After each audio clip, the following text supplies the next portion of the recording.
habis. Wajahmu habis pin.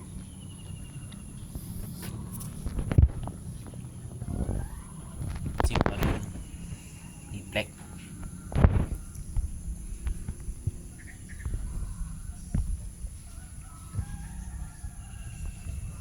Menu kerjanya.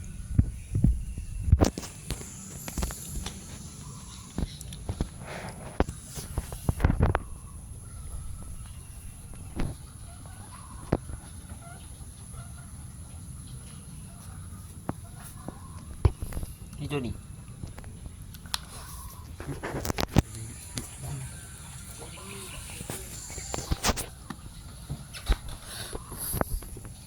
Habis makan itu mereka. Ini ayahnya.